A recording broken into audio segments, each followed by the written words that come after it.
That's Anita, one of Hank's go-to killers.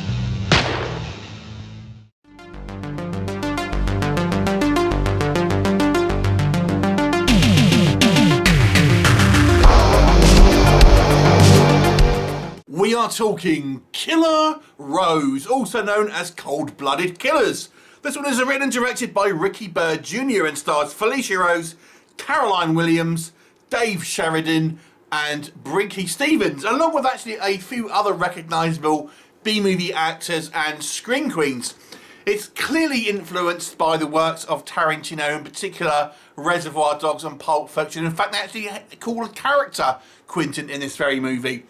And what's the story? Well, it focuses on essentially Felissa Rose's character called Rose, who is a kind of like a hit woman, if you like, and she actually has the hits put on her by this kind of crime boss played by Dave Sheridan, as he wants revenge on her, and he kidnaps Felissa Rose's sister.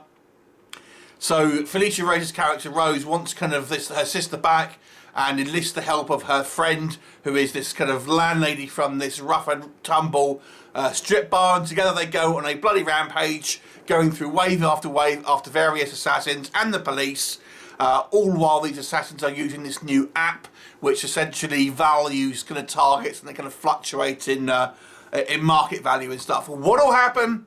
You have to watch the movie to find out.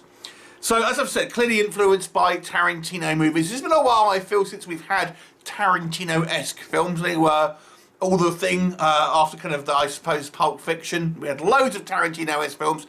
This is a real low-budget one. It has some real bad issues. We are going to talk about that, but I want to talk about what works, first of all.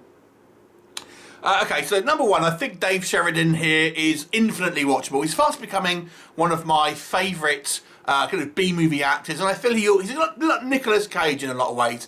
He always kind of puts in like a real 100% performance, and his characters always seem somewhat eccentric. Here he's sporting, you know, a huge handlebar moustache and a funky do with his slick suits and all that, and it's quite a fun character, and I would suggest possibly the best actor here.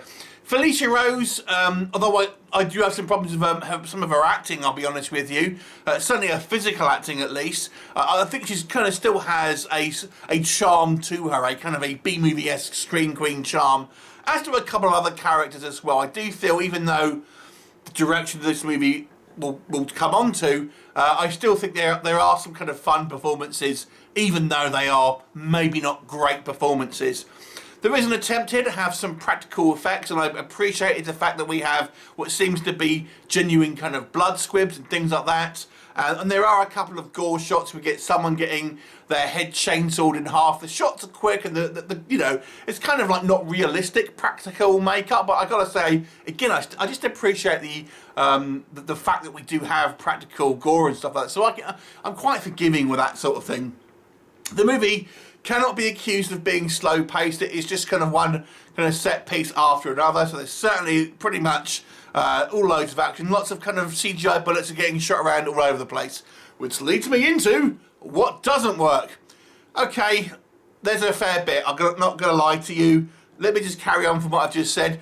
So CGI bullets. Yes, this unfortunately is a case where they may well have used blood squibs and, you know, real practical effects on some of the gore, but what they haven't used is, you know, actual kind of blanks and things when they're shooting the guns. All of the kind of gun effects here are CGI muzzle flashes and overdubbed kind of gunshots, and there's real problems with this because a lot of the times the gun, you know, the sound effects just don't sound really kind of all that authentic. Let me just put it like that.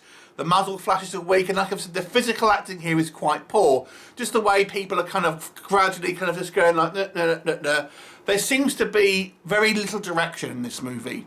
I'm going to come on to a few examples, but let me just carry on from this with these guns, for example. There's no kind of, for example, very little people like recoiling when they're kind of shooting guns and things like this. And we see, for example, many times in this movie, people coming out and shooting in different directions, but we're thinking that there are characters that are in one direction. How come they are shooting in a variety of different directions? Now, that to me says the direction here is quite poor, and there's other things here as well that I just want to give you that might sound like I'm nitpicking, but I wanted just to kind of really detail where I think there's some quite poor direction.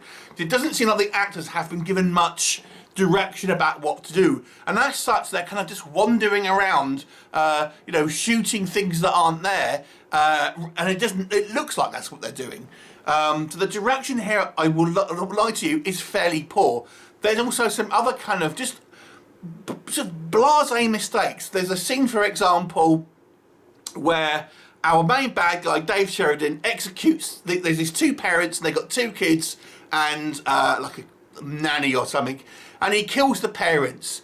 And then we see one of the kids like smile and kind of like look at the camera, and it's just like, are we not watching back what's shot here?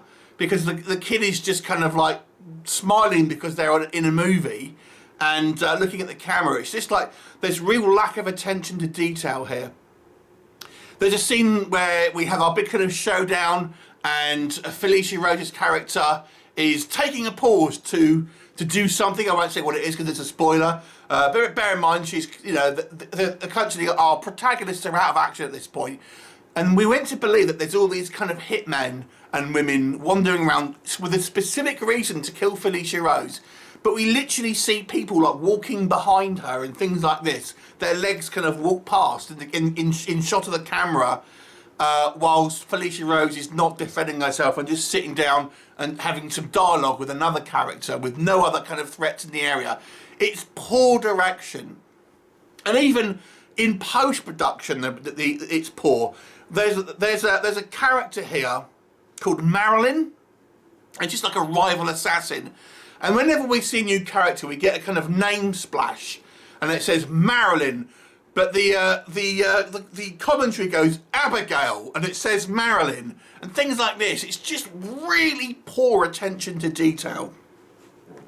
So I have to be honest with you, the direction seems poor, the editing seems poor. We get people like being shot and they're kind of like, the edit is someone reacting, but there's like a split second when they're waiting for the kind of direction to go, ah! So we get like, bang, and then we see someone go, ah!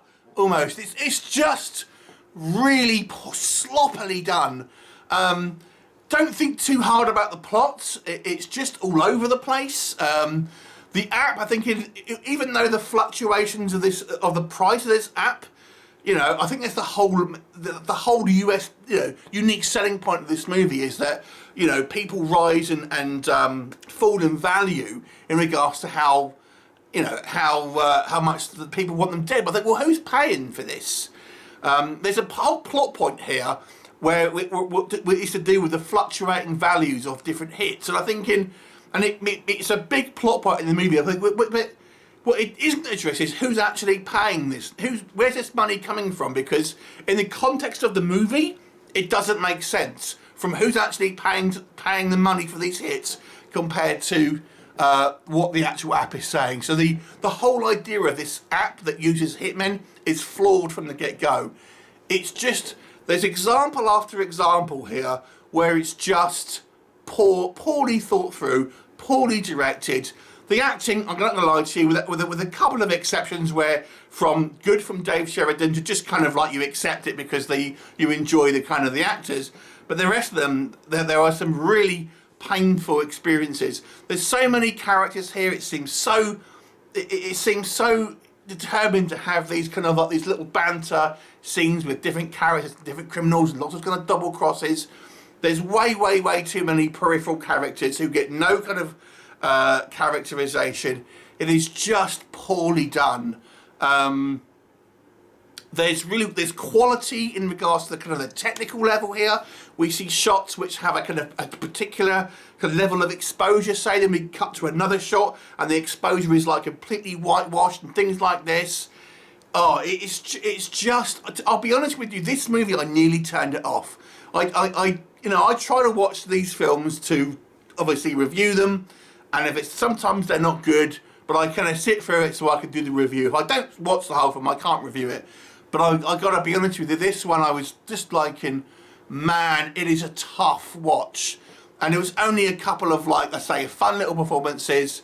from some of the kind of the character actors here that really kept me going, to be honest. It is completely looks like it was no script, or very little script, very little direction, and just kind of like, oh yeah, do that and sort of do this, and that's the real problem with this movie. I think it could have been an interesting movie had it had a better writer director. And I'm sorry, Rickey. Maybe if it was just more time. I don't know if it was a question of time spent in this movie, because maybe that's the problem. Maybe it was just kind of like a rush job. But all I can judge it on is the end product, and the end product is messy. And you could argue, oh yes, maybe like this B movie, you know, tongue in cheek, and I understand that, but it's just like there's this poor direction on display. I'll give it a 3 out of 10 because there are a couple of, as I say, characters that I still enjoyed, and I did appreciate the kind of the practical makeup and some effects. And it is it's a fast-paced movie. I'll give it that. So those 3 things to me get a point each. That's 3 out of 10. Have you seen it? What did you think of it? Leave me a comment, and I'll look forward to seeing you next time. Bye for now.